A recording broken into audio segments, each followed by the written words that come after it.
Vamos lá, meus irmãos, continuando aqui nossa 8ª aula de Teologia Sistemática 6, matéria de escatologia, é o segundo bloco, nossas aulas estão sendo gravadas. Também, Valtomé, leia para nós aqui o item 3, por gentileza, estamos falando sobre a morte e o estado intermediário. Por favor. Em toda a nossa vida como cristãos, sabemos que nunca temos de pagar pelo pecado, pois tudo foi pago por Cristo. Romanos 8:1. Portanto, quando experimentamos dor e sofrimento na vida, nunca devemos pensar que Deus está nos castigando para nos causar algum mal. Dá uma pausa aqui, Tomé, por gentileza. Só mencionando, isso meus irmãos, quantas vezes na nossa vida, né? A gente está sofrendo, a gente fala, eu estou pagando. Ah, meu pai, ah, meu Deus. Não é assim? Sejamos honestos. Quantas foram as vezes na nossa vida? E quantas vezes alguém chegou para nós e disse, você está sofrendo? Então, vê aí. Vê aí se você... colei chiclete na cruz, né? Hã? O famoso, acho que colei chiclete na cruz. É o famoso, isso aí também. Então, meus irmãos, a gente tem que lembrar que, sim, existem coisas que a gente sofre por causa da desobediência. E aí é tão claro, é aquela questão, eu, né, de repente, quis, né, num ato de ignorância, brigar com alguém, ser estúpido com alguém, e quando foi ver ali cair, virou uma briga. Ofensas, xingamentos, ou quem sabe até agressões. Aí eu digo, esse sofrimento que foi gerado é legítimo, porque, como a palavra diz, porque cometemos um delito. Agora, será que todo sofrimento é Deus nos punindo? Nem sempre, meus irmãos. Agostinho de Hipona tem uma frase que é lapidar, que é uma máxima. Ele disse assim, que Deus não teve apenas um filho sem pecado, mas nenhum filho sem sofrimento, mostrando que o sofrimento faz parte da vida.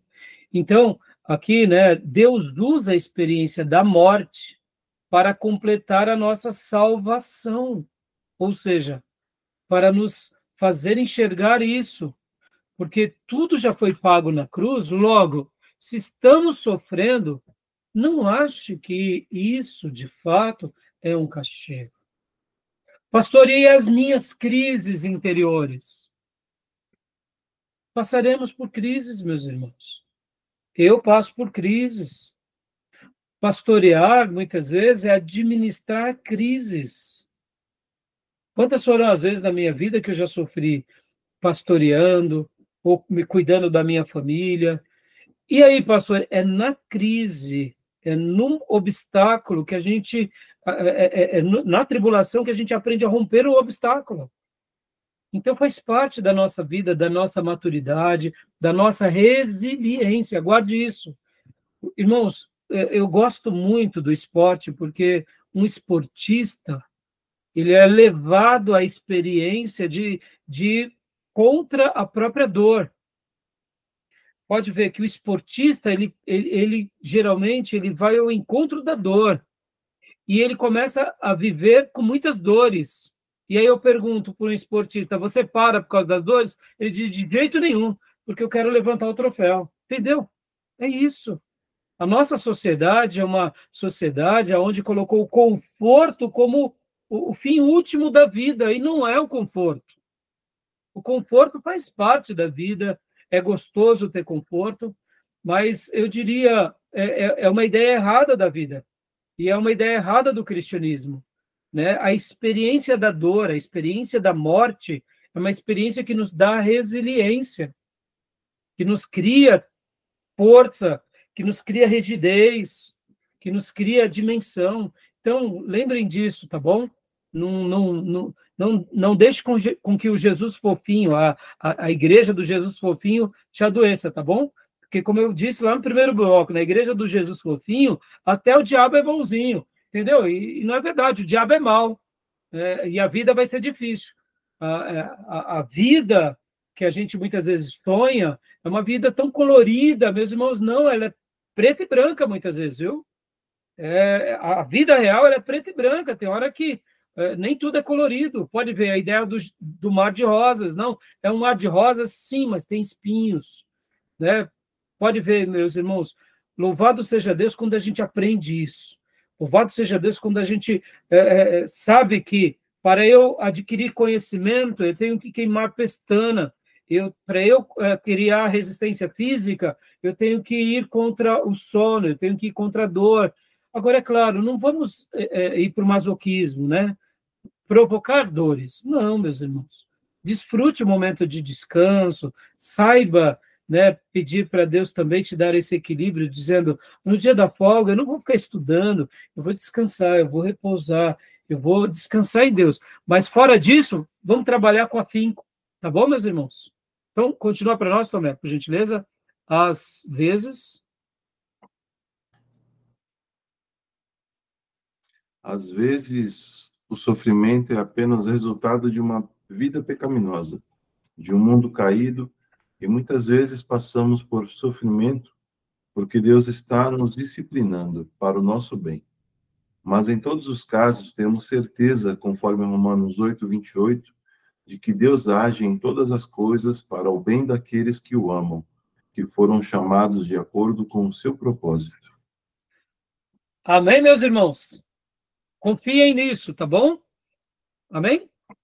E aqui, meus irmãos, o próximo ponto, então, né? Olha só. Aqui, opa. A experiência da morte completa a nossa união com Cristo. Continua para nós, Tomé, por gentileza. Outra razão por que Deus nos permite passar pela morte, em vez de levar-nos diretamente para o céu, quando nos tornamos cristãos, é que através da morte imitamos a Cristo no que ele fez. Experimentamos assim uma união mais íntima com ele. Paulo pôde afirmar que somos herdeiros com Cristo. Se com ele sofremos, também com ele seremos glorificados. Romanos 8:17. E Pedro diz aos seus leitores que não se surpreendam com a prova de fogo que estão enfrentando. Antes, anima-os dizendo: alegrai-vos na medida em que sois coparticipantes dos sofrimentos de Cristo, para que também na revelação de sua glória vos alegreis exultando. 1 Pedro 4:13. Olha, e aqui, vamos lá, vamos voltar para o nosso quadro, né, de escatologia, aquele quadro muito importante que a gente trabalhou já em classes. Percebam, irmãos, aqui, se o arrebatamento de fato não for aqui, se for aqui no meio, ou se for aqui no final, aleluia, não tem problema, Jesus estará conosco. Então percebam que esse quadro, por mais legal que ele seja e útil, ele cria uma expectativa que, se ela não for atingida, muitos cristãos vão ficar em desespero, concorda? E é isso que eu acho que é importante a gente saber. Ora, os nossos irmãos, está na palavra, sofreram e falaram para nós, se alegrem, vão ficar tranquilo. Ou seja, o arrebatamento ele vai acontecer na hora que Deus permitir. Quando será? Nós não sabemos. O Diego, no intervalo, tinha feito uma pergunta, né, Diego? Eu gostaria que você fizesse de novo aquela pergunta, Diego, sobre o milênio, por exemplo, para deixar registrado aqui na nossa aula.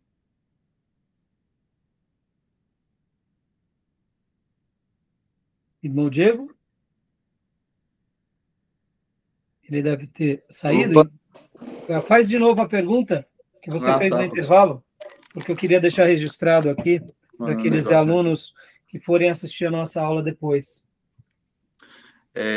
Eu tinha perguntado se, conforme a gente vai fazendo a teologia, e aí a teologia, o seminário, a gente vai aprendendo a criar conceitos, né? Aí eu queria saber se tem alguns ensinamentos que a gente aprende, se é errado ou se isso nos leva para o inferno, se a gente, adota alguma... se a gente adota algum partidarismo, como a questão do que a gente está aprendendo em escatologia. Tem o pré-milenismo, o amilenismo, o pós-milenismo. Eu sou amilenista. Isso interfere em alguma coisa? Se a minha crença sobre essas essas teorias, se isso afeta a nossa salvação, né? Se isso nos prejudica. Isso. Então, exato. Então, como eu te expliquei no intervalo, eu queria explicar aqui mais uma vez para todos. Irmãos, a Bíblia vai nos ensinar sobre as doutrinas principais. E a Bíblia também vai nos deixar claro sobre as doutrinas secundárias. Vamos lá, meus irmãos. Quem é o Salvador das nossas almas? Podem falar um por vez. Jesus. Temos dúvida disso? Quem é o Redentor das nossas vidas? Jesus. Está claro ou não está? Se nós tratarmos, por exemplo, então essa doutrina da redenção, da salvação, ela eu gosto de usar o termo, faz parte da doutrina principal. Dizer que Maria é corredentora da humanidade, está certo? Tem base bíblica? Ela nunca foi, né, Miriam? Ela nunca foi. O Papa lá falou lá, o Papa lá já tirou de linha. Isso, o Papa reprisou esse ensino mostrando que ela não deve ser confundida com o Redentor, porque no momento que Jesus é o Redentor e ela é corredentora, gera dúvida na cabeça dos católicos. Então, graças a Deus, eles trabalharam sobre isso e a gente tem que mostrar, sim, é isso e mais um pouco. A gente não pode nem orar para ela e não pode fazer o que eles fazem. Então, mas essa é outra discussão. Mas voltando. Então, sobre o milênio, sobre o arrebatamento, Diego, a Bíblia fala do milênio, a Bíblia fala do arrebatamento. Então, o milênio e o arrebatamento, como doutrina principal, está lá na Bíblia. Agora, quando o milênio e quando o arrebatamento viram doutrinas secundárias? Quando a gente diz o dia do milênio. Aí, pronto. Quando que vai ser o dia do milênio? Quando vai ser o dia do arrebatamento? Aí onde entram as nossas teorias. Então, Diego, as doutrinas secundárias não implicam na nossa salvação. Porque se Deus não quis deixar claro, a gente pode conjecturar. E um pastor que ele começa a ser contundente, dizendo, se você não crê assim, você vai para o inferno, desconsidere esse pastor, porque ele não está sendo, eu diria, um bom ensinador das doutrinas principais, ele não está sendo um bom mestre com relação às escrituras, ele não está sendo fidedigno. Nós não devemos causar dúvida naquilo que a Bíblia não afirma. Se a Bíblia não afirmou, para que eu vou afirmar? Eu posso até dizer, irmãos, eu acredito assim, eu penso que é assim, e jamais obrigar os irmãos a crerem nisso. Tá bom, meus irmãos? Ficou claro? Ficou claro, Diego? Tranquilo? Então, vamos voltar aqui para Beleza, porque, irmãos, a gente tem que tomar cuidado com ensinos errados e, principalmente, a gente tem que tomar cuidado com pastores vaidosos. Como assim, pastor Rai? O pastor sabe de tudo. Meus irmãos, estamos aqui estudando e juntos aprendendo. Eu também não sei. Eu não sei. Quando eu vejo, por exemplo, o Luiz Saião, quando eu ouço as palestras do Shed, quando eu ouço o Nicodemos, o Hernandes Dias Lopes, o pastor Ernesto Nini, e tantos grandes homens de Deus, a gente vê que a gente não sabe de tudo e a gente nunca vai aprender tudo sozinho, tá bom? A gente vai aprendendo cada dia um pouco mais, tá bom? Então, Tomé, leia para nós agora só esse tópico, por gentileza. Nossa obediência a Deus é mais importante do que a preservação de nossa vida. Se e Deus... outra, isso, só a primeira frase, pode ler. Qual o título? Tá. Pode ler a primeira frase.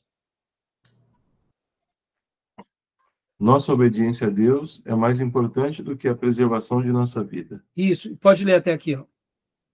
Se Deus usa a experiência da morte para aprofundar nossa confiança nele e aumentar nossa obediência a ele, é importante que nos lembremos de que o alvo do mundo de preservar a vida a todo custo não é o principal alvo do cristão.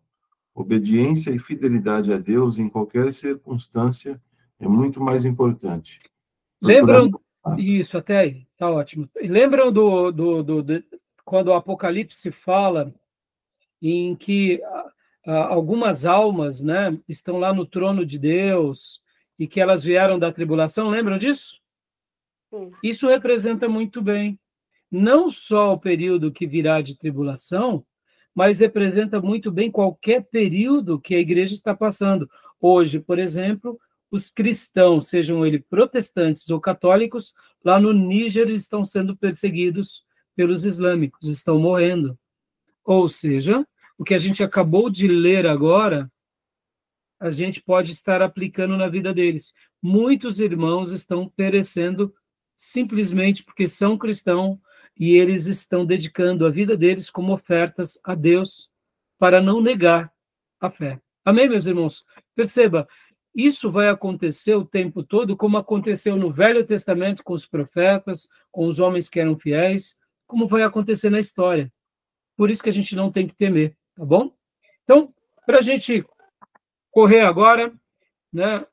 Como devemos entender nossa própria morte e a morte dos outros? Bom, o Novo Testamento incentiva-nos a ver a nossa própria morte, não com temor, mas com alegria na esperança de estar com Cristo. Paulo diz, preferindo deixar o corpo e habitar com o Senhor. 2 Coríntios 5:8.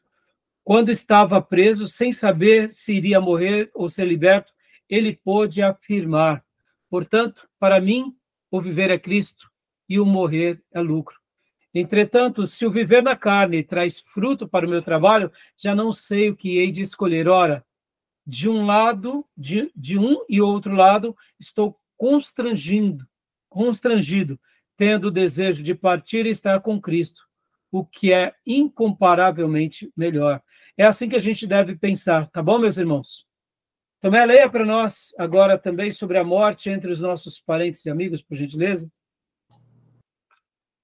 Embora possamos ver nossa própria morte com a feliz expectativa de estar na presença de Cristo, nossa atitude será um pouco diferente quando enfrentarmos a morte de amigos e parentes cristãos. Nestes casos, havemos de experimentar verdadeira tristeza, mas acompanhada também de alegria pelo fato de eles terem partido para estar com o Senhor. Então, meus irmãos, lembrem disso. Cuidado com esses que tentam aniquilar os nossos sentimentos. A Bíblia não nega os nossos sentimentos. Podem ver que Davi, ele expressa os seus sentimentos. Chorar num ambiente de luto é saudável. Rir no ambiente de luto, que seria algo incompreensível e algo horroroso. Então, vivenciar cada momento, né? Estar muito feliz no aniversário de um filho, isso faz parte. Estar muito feliz no casamento, no aniversário de uma mãe, isso é maravilhoso. Teve uma promoção, está feliz. Então, aprenda a ter esse equilíbrio nos sentimentos, porque tem pessoas que até nisso são tão infantis que tentam omitir o lado dos nossos sentimentos, como que se a espiritualidade fosse a ausência de sentimentos. Não, meus irmãos. Quanto mais espirituais somos seres humanos completos, com todas as suas características de alegria, de tristeza, e é importante a gente saber lidar com essas questões da vida com muita maturidade, tá bom? E, sobretudo, a confiar que realmente, quando o ente querido nosso parte, ele descansa com o Senhor, tá bom? Aqui, meus irmãos, eu acho que não precisamos ler, né? O que acontece depois da morte, a gente já tratou nos slides. A alma dos cristãos vai imediatamente para a presença do Senhor, né? Ou seja, alguém tem alguma dúvida sobre essa questão? Não? Eu acho que vale a pena nós lermos aqui. Como? Desculpa. Eu tenho um comentário aqui da parte do Robles, que ele vai falar a respeito dos saduceus e do que eles acreditavam, né, a respeito da ressurreição, que estava falando que Jesus ressuscitou, mas eles não acreditavam no corpo glorificado, ressuscitado, sei lá o quê. Sim. Então, eles achavam que a gente não ia ressuscitar. Sim, os saduceus. E qual é a sua dúvida? Não, era só por conta disso mesmo, porque aí ele fala que esse conceito está baseado no próprio Jesus, né? Sim, sim. E você pode ver que essa é uma coisa bem legal, Beatriz. Entre os judeus, irmãos, essa ideia de termos um pensamento coeso nunca existiu no povo de Deus, tá? Nunca existiu. Um pensamento coeso, isso está muito mais ligado ao romanismo e às seitas do que a essência das escrituras. Podem ver que nas escrituras há debates, há interações, há conjunturações, faz parte da vida. E nas escolas judaicas, tinha os saduceus, tinha os fariseus, e tinham as tradições, né, o Pesher, o Talmud, eram as escolas dos rabinatos. E olha que interessante, né, Beatriz? Os saduceus, eles não acreditavam na ressurreição, mas o próprio Jesus vem e resgata isso. Outra questão. Lembram que existiam nos dias de Jesus os samaritanos? Eu não sei se vocês sabem, lembra naquele episódio em que Jesus se apresenta lá no poço para a mulher samaritana? Lembra que ela faz algumas perguntas para Jesus? Deixa eu até explicar uma coisa para vocês que vai ficar muito mais claro. Os samaritanos, eles também tinham construído um novo templo lá em Samaria, tá? E lá em Samaria, eles tinham os sacerdotes samaritanos e vamos dizer assim, toda a tradição judaica misturada com outras religiões. E então, quando Jesus vai pregar aos samaritanos e fica ali por alguns dias, só para vocês terem uma ideia, dentro dos ensinos dos samaritanos, eles conservavam apenas os 5 livros de Moisés.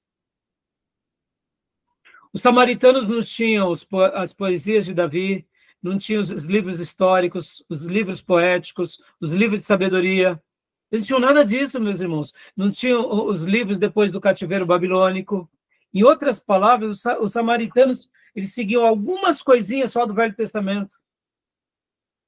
Então, percebam como que um ensino errado pode arrancar promessas especiais da nossa vida, né?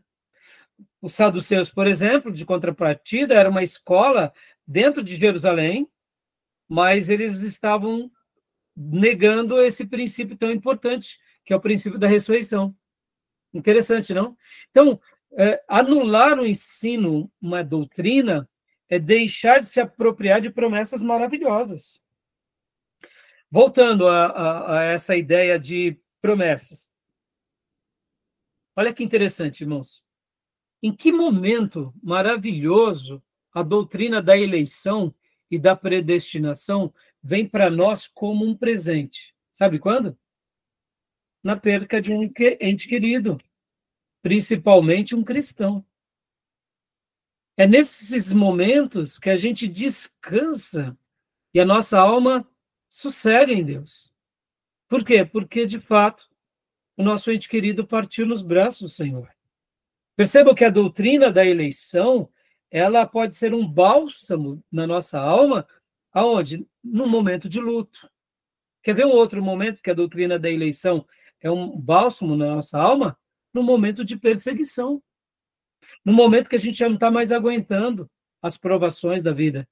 E aí a gente se lembra das promessas do Senhor de que aquele que vem a mim, de nenhuma forma o lançarei fora.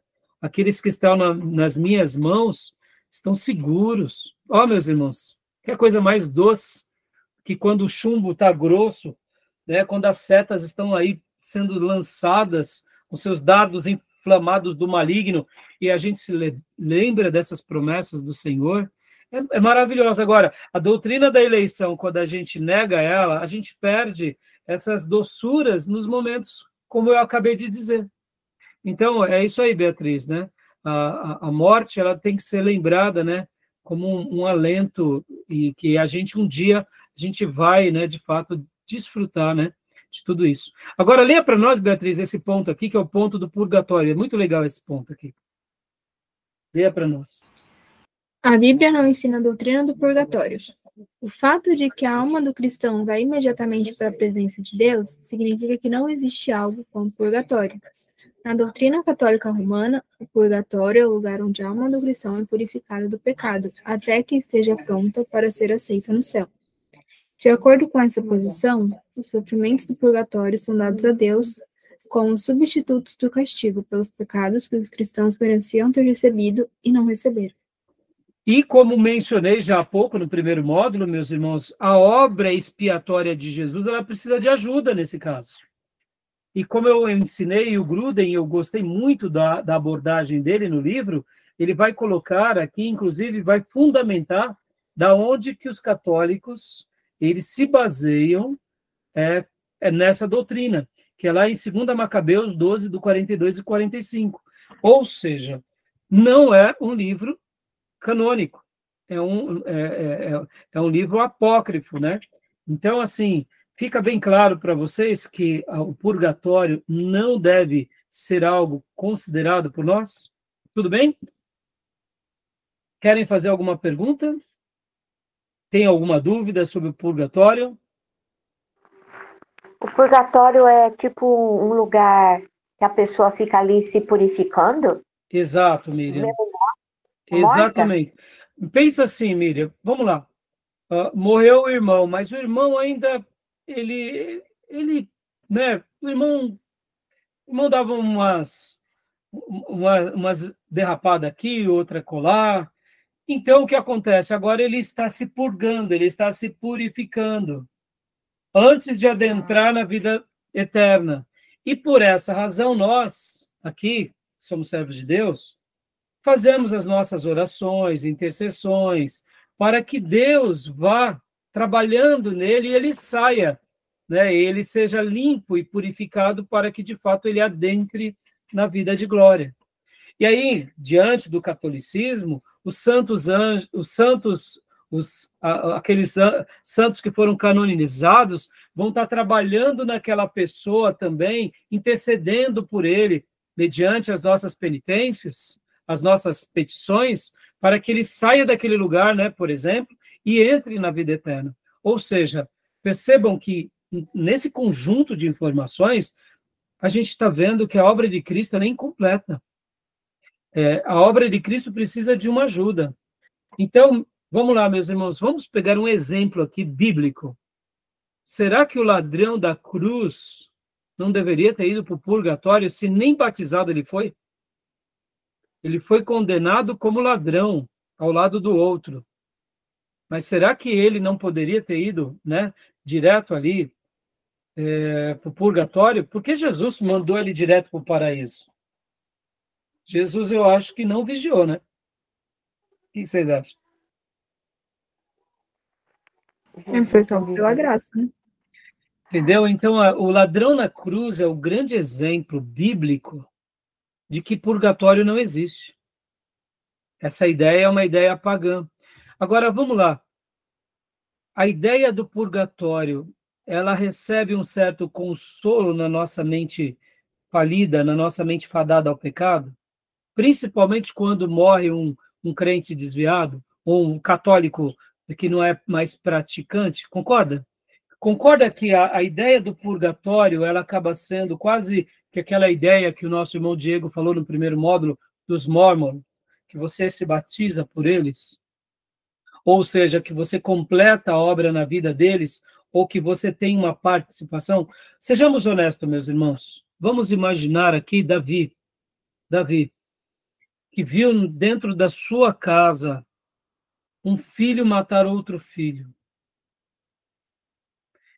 E depois ele sofre por isso, e alguns anos depois, esse outro filho, que é Absalão, tenta tirá-lo do trono, e ali é morto. Sejamos honestos, vamos nos colocar diante de Davi. Você acha que Davi sofreu pela morte desses dois filhos? Porque o primeiro filho que foi morto por Absalão, ele violentou a própria irmã. Ou seja, uma situação totalmente indecorosa. Praticou incesto na casa do seu próprio pai, vamos assim dizer. E agora vem o outro filho, passam-se alguns anos, ele pratica uma insurreição. Ele quer destronar o pai. E ali vem o seu general e o mata, depois que ele é preso pelos cabelos nos galhos das árvores.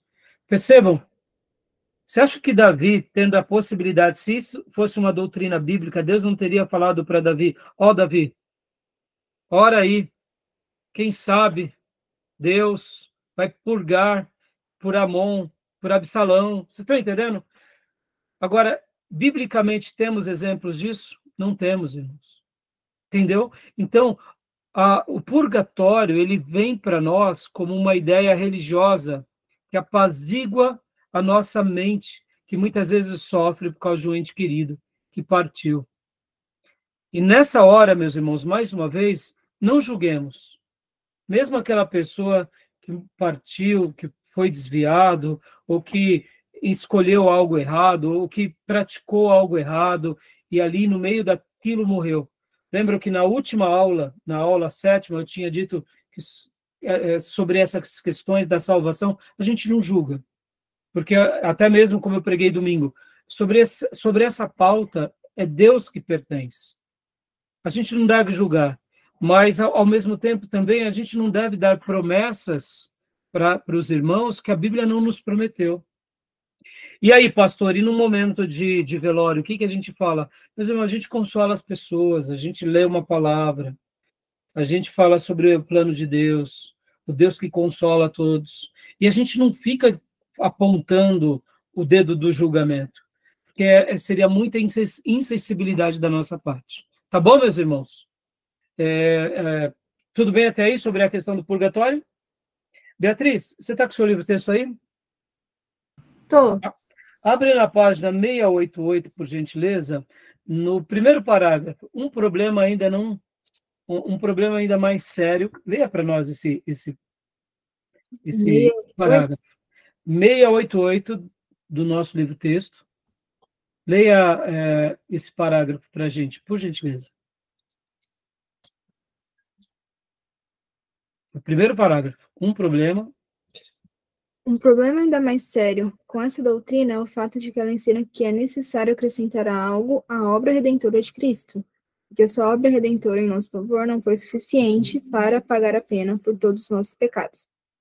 Isso, porém, é absolutamente contrário ao ensino das Escrituras. Além do mais, em um sentido pastoral, a doutrina do purgatório tira dos cristãos o grande consolo que teriam, sabendo que aqueles que morreram salvos foram imediatamente para a presença de Deus, e que eles também, quando morrerem, irão partir e estar com Cristo, o que é incomparavelmente melhor. Filipenses 1:23.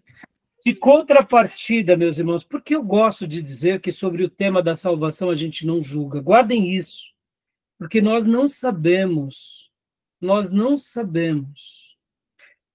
o que de fato passa no coração e na mente de uma pessoa quando ela se vê diante da morte. Eu vou agora falar algo forte, mas que vocês vão entender bem. Quarta-feira retrasada, tivemos aquele episódio lá no Rio de Janeiro, onde os policiais criaram uma estratégia para prender os traficantes e criminosos, e logo na sequência, aqueles que eles não conseguiram, aquilo que eles chamam de bigorna e martelo, a estratégia, eles criaram uma situação e ali eles acabaram matando vários traficantes e vários criminosos. Agora, presta bastante atenção. O que passa na cabeça de uma pessoa quando ela está diante da morte? A gente não pode dizer, meus irmãos, muitas vezes uma pessoa, ela está no crime, ela está no erro, e por isso que eu estou dizendo aqui, quem sabe nesses últimos momentos em que ela está vendo ali que ela está literalmente partindo, ela pode clamar por Deus, mesmo um criminoso, mesmo uma pessoa que durante toda uma vida fez o mal.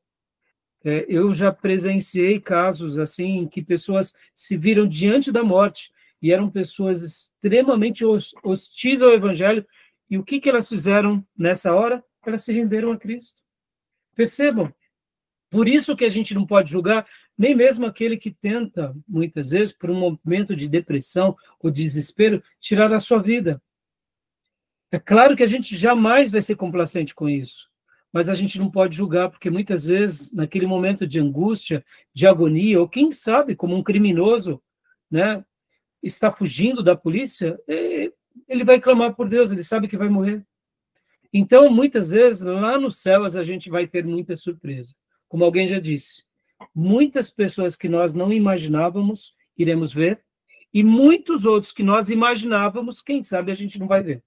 Então, são os mistérios da vida. Por isso que sobre essa questão a gente não julga. Tá bom, meus irmãos? Tudo bem? Mais alguma pergunta? Tranquilo? Podemos prosseguir? Então, aqui, meus irmãos, sobre o sono da alma já vimos, né?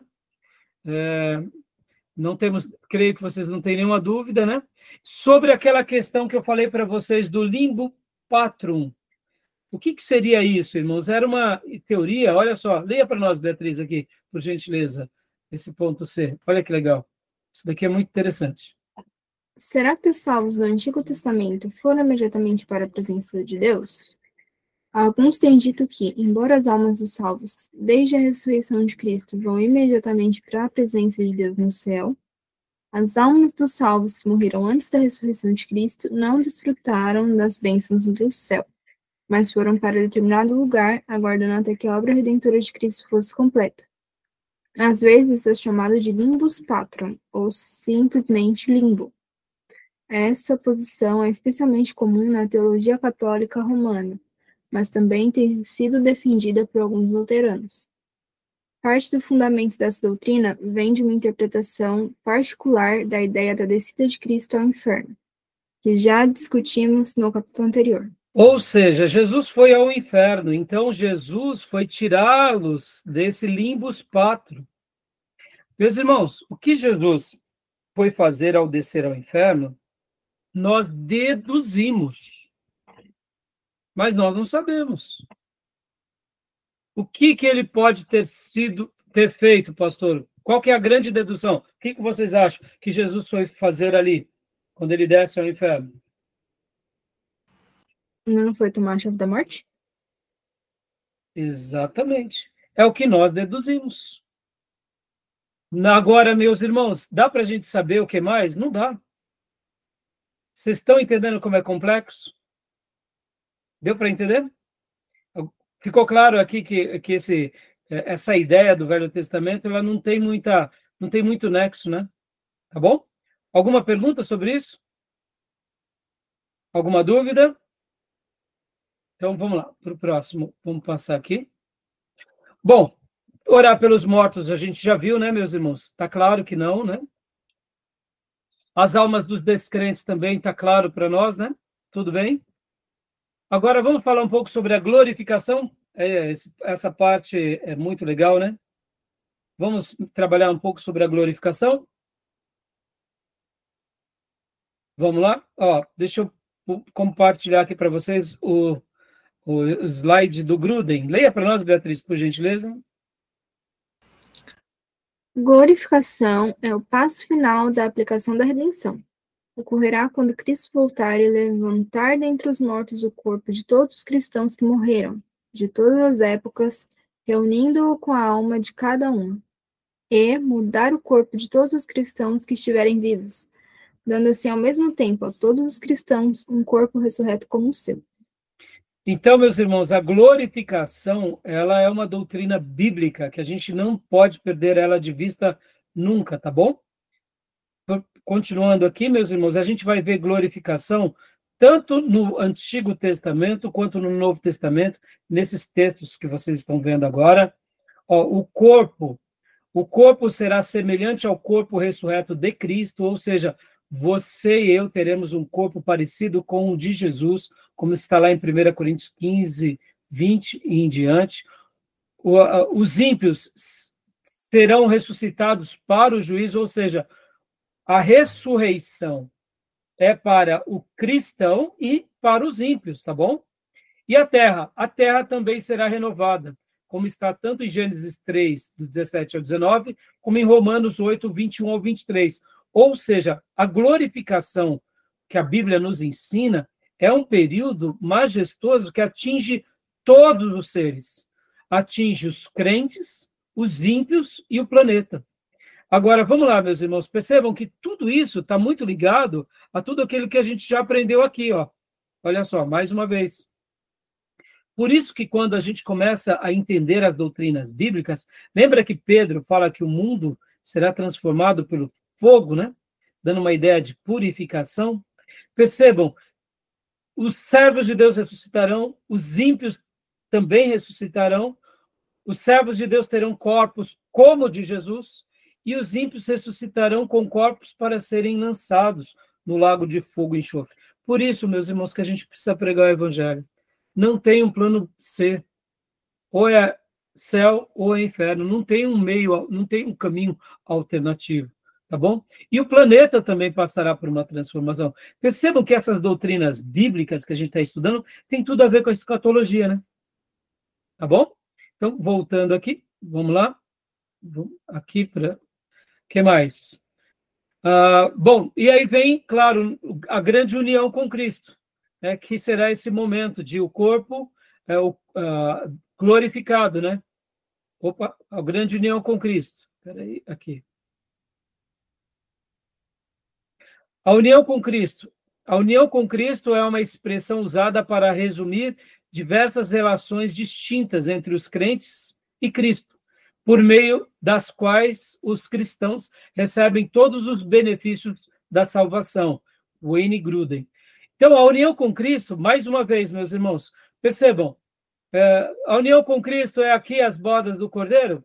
Pode ser as bodas do Cordeiro. As uniões com Cristo é aqui o milênio? Pode ser o milênio. A união com Cristo é aqui a vida eterna? Pode ser a vida eterna. Uma coisa a Bíblia vai nos dizer, que nós um dia estaremos em união com Cristo. Aonde vai ser isso? Independe. Perceba que se fixar na doutrina é muito mais importante do que se fixar num quadro. Porque o quadro pode ser que a gente não... Se realmente os 7 anos de tribulação forem reais, eu acredito nisso, tá bom, meus irmãos? Mas se eu não sei se eu vou estar vivo para passar, espero que se for por esses dias, sim. Então, eu sei de uma coisa, e eu vou estar com Cristo em algum momento. Pastor, mas e se a igreja passar pela tribulação? Não tem problema. Eu sei que eu vou passar, o Senhor será comigo, como Ele foi com muitos no passado, e quando o Senhor voltar, eu vou me encontrar com Ele. Então, mais do que uma agenda propriamente dita, a gente vai se fixar uma doutrina estabelecida, tá bom? Então, olha que interessante, né? A união com Cristo é nas bodas? Pode ser. A união com Cristo é no milênio? Pode ser. A união com Cristo aqui da toda a eternidade? Aqui, com certeza é. Então, aonde vai se dar? Aqui eu tenho certeza. Mas e aqui, pastor? Vai ser logo no começo da tribulação? Não sei. Vai ser no meio, no final? Tá bom, meus irmãos? Por isso que é gostoso estudar, né, uma boa teologia, tá bom? Voltando aqui para o slide. A união com Cristo. 2 pontos. Estamos em Cristo, no plano eterno de Deus, durante a vida aqui na Terra, ou seja, eu já estou vivendo a união com Cristo. Porque estamos nessa terra. Em nossa nova vida em Cristo, né? Todos os nossos atos podem ser realizados em Cristo, e Cristo permanece pessoalmente em nós, ou seja, essa união, ela já começa em nós, né? Não é algo que só vai chegar lá na frente, né? A união com Cristo, somos semelhantes a Cristo. A nossa vida deve, assim, espelhar a vida dele, para que lhe rendamos honra em tudo que façamos. A união com Cristo, estamos com Cristo, temos comunhão pessoal com Cristo, nossa união com o Pai e com o Espírito Santo. E agora vamos lá para os slides rapidamente, né? Para a gente concluir esse material, porque agora falar sobre a glorificação, né? Tudo bem, meus irmãos, sobre os slides? Querem já fazer alguma pergunta antes de lermos? Só complementando aqui que o Robinelli fala do corpo ressuscitado, que ele é adaptado à esfera espiritual, né? Então é interessante nessa parte que tanto o crente como o descrente vai receber um corpo incorruptível, então o crente vai ter um corpo incorruptível para a vida eterna, e o descrente para a perdição eterna, né? Exatamente. Perceba, bem colocado, filha, a citação do Hobbes, porque lembram que eu já ensinei aqui para vocês, já disse que tudo nasce no espírito. Tudo começou no mundo espiritual e um dia veio a matéria. E aqui estamos. Mas como somos a imagem e a semelhança de Deus, voltaremos por uma vida plena e completa com Deus também no espírito. Por isso que a gente não tem que ficar, eu diria, né, desesperado, porque ainda não aconteceu. Porque estamos vivendo ainda a agenda divina. Estamos vivendo a história divina. E estamos participando do projeto de Deus entre os homens. Por isso que nós, como igreja, temos um dever maravilhoso, que é expandir o reino, expandir o governo dele e abrir essas portas dos céus para o maior número de pessoas. Por isso que a gente tem que pregar o evangelho e as boas novas, né? Tá bom, meus irmãos? Então, leia para nós, Tomé, esse parágrafo, por favor, meu irmãozão. Quando Cristo nos redimiu... Opa, pode ler. Quando Cristo nos redimiu, ele não redimiu apenas o nosso espírito ou alma, mas inteiramente como pessoa, o que inclui a redenção do nosso corpo. Portanto, a extensão da obra redentora de Cristo em nosso favor não estará completa até que nosso corpo seja inteiramente libertado dos efeitos da queda e levado ao estado de perfeição para o qual Deus nos criou. Na verdade, a redenção do nosso corpo acontecerá somente quando Cristo voltar e nos ressuscitar dentre os mortos. Mas no presente momento, Paulo afirma que aguardamos a redenção de nossos corpos e acrescenta: pois nesta esperança fomos salvos. Romanos 8, 23 e 24. Referindo-se àquele dia futuro, Paulo diz que seremos glorificados com ele. Romanos 8, 17. Além disso, quando Paulo alinha as etapas da aplicação da redenção, a última que ele cita é a glorificação. Aos quais predestinou, também chamou, aos que chamou, também justificou, e aos que justificou, também glorificou. Romanos 8:30.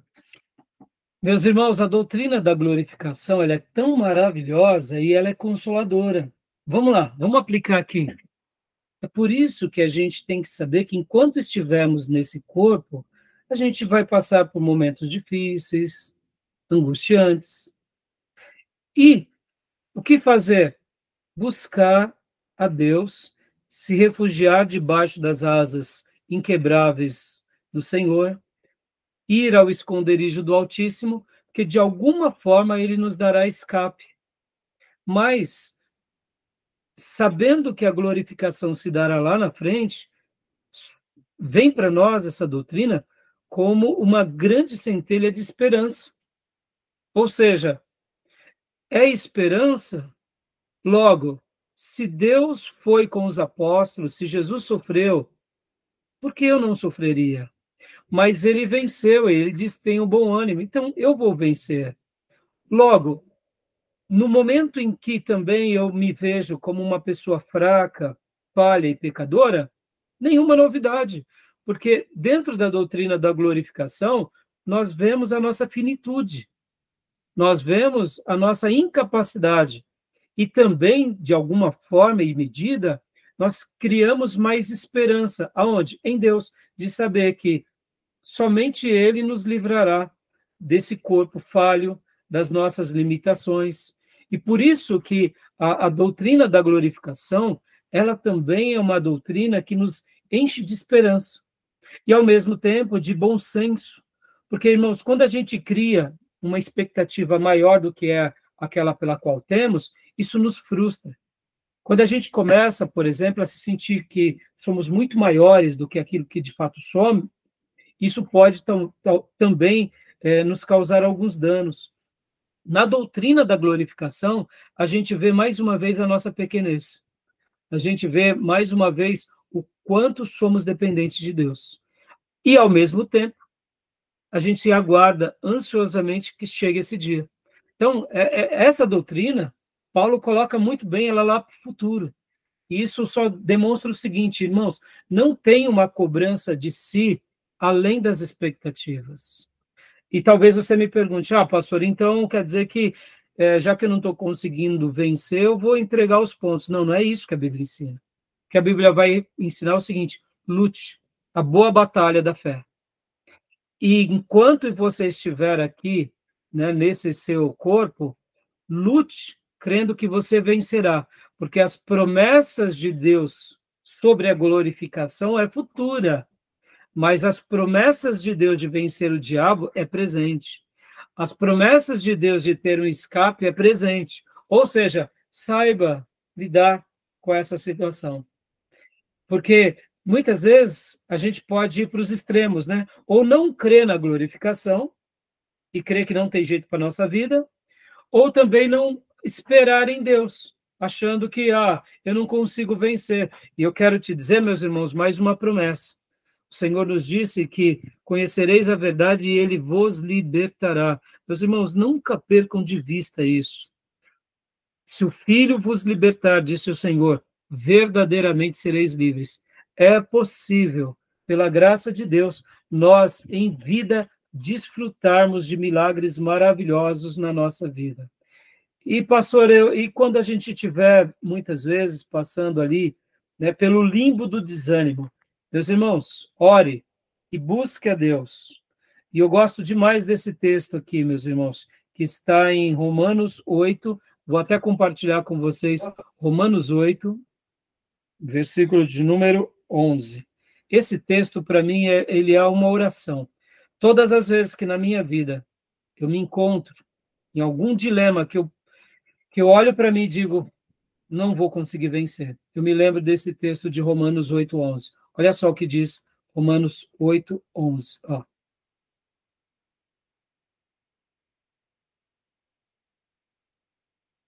E se o espírito daquele que dos mortos ressuscitou a Jesus habita em vós, aquele que dos mortos ressuscitou a Cristo Jesus, há de vivificar também os vossos corpos mortais pelo seu Espírito que em vós habita. Aleluia! Aqui, meus irmãos, não está falando sobre a glorificação, não. Aqui está falando o seguinte, olha, o Espírito de Deus ressuscitou o corpo de Jesus ao terceiro dia.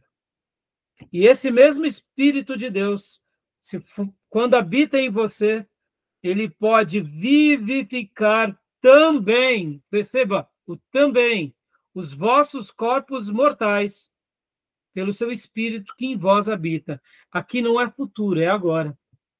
Ou seja, o Espírito Santo de Deus pode nos fazer vencer qualquer obstáculo, qualquer mazela, qualquer dificuldade, seja ela na carne, na mente, nas emoções, porque ele é muito mais poderoso do que tudo. Essa é uma promessa de Deus para nós agora, no nosso presente, não no futuro. Tá bom, meus irmãos? Amém? Percebam como isso é doce, meus irmãos, como isso é poderoso. Quantas são as vezes que a gente está achando que a gente não vai dar mais um passo, mas aí vem um texto como esse, que mostra que o Espírito Santo, assim como ele ressuscitou Jesus, juntamente com o Pai, e o próprio Deus Filho, o Espírito Santo vai vivificar. O que é a palavra vivificar, meus irmãos? Vai dar vida de novo. Olhos de vocês, né, nos meus olhos, como eu gosto de dizer na igreja, todas as vezes que vocês estiverem sentindo alguma coisa de morte, seja aonde for, orem a Deus e clamem a Deus, se humilhem diante de Deus e digam, né, para Deus, Deus, me vivifica. Cumpra essa palavra na minha vida como o Senhor prometeu. E se por acaso alguma seta de morte, espíritos malignos, problemas, mazelas, passados, culpas, estão tentando roubar essa minha vida que o Senhor deixou para mim, arreta-te. Que caia por terra agora em nome de Jesus. Se aproprie, meus irmãos. É promessa, né? Pode ver, aqui não é jargão religioso. Aqui são promessas de Deus sendo dadas a cada um de nós o tempo todo e para a vida toda, tá? Mesmo quando a gente estiver ali, ó, velhinho, né? Quem sabe no leito de enfermidade. É possível que a gente desfrute do vivificar do Espírito, porque essa é uma promessa de Deus para todos nós, tá bom? Beleza, meus irmãos? Então, continuando aqui, né, ó, a prova da glorificação no Novo Testamento, ou seja, podem ver, meus irmãos, o apóstolo Paulo vai trabalhar isso muito bem, tanto em Coríntios, né?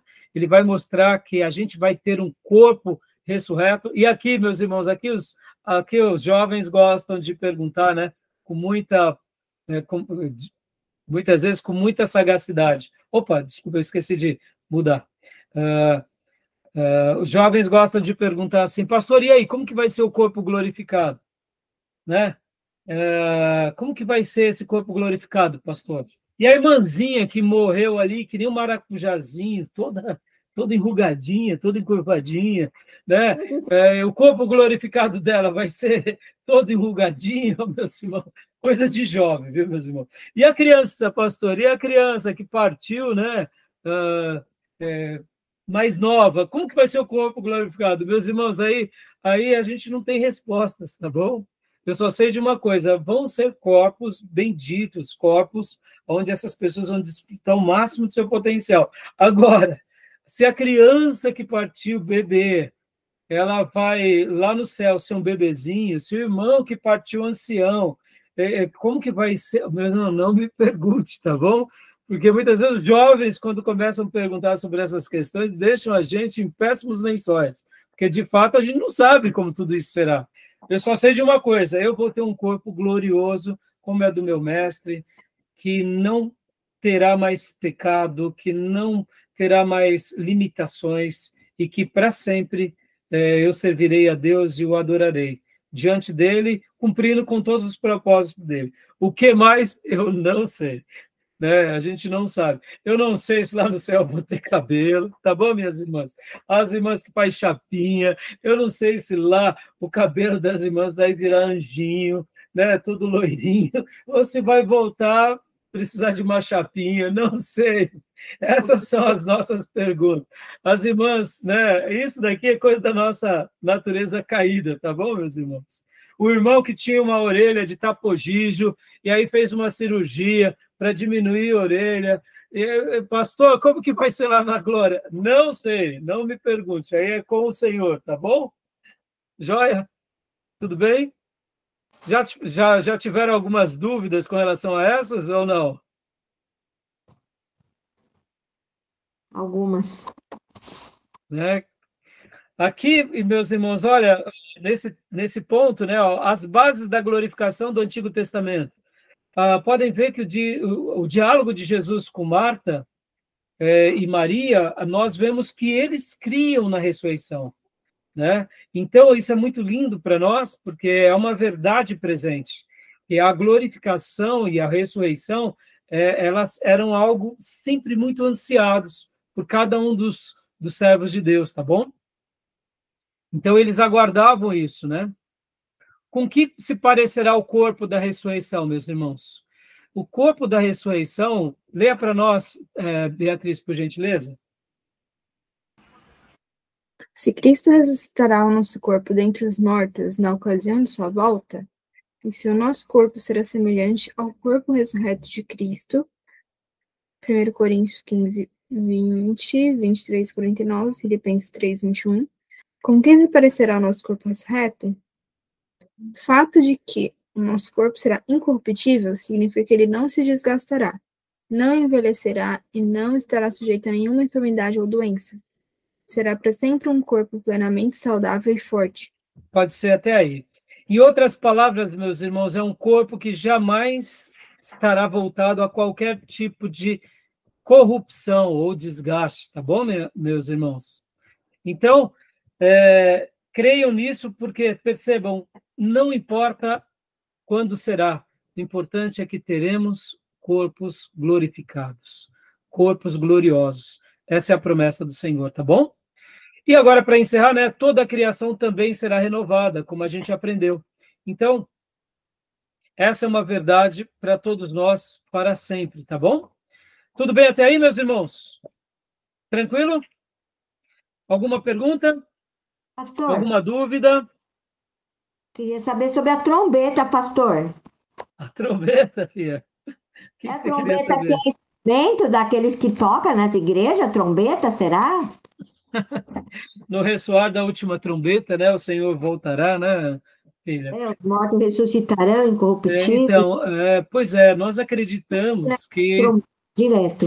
Agora, vem cá, é uma trombeta física, espiritual? Meus irmãos, é no ressoar da última trombeta. Logo, entendemos que seres divinos, os anjos, tocarão.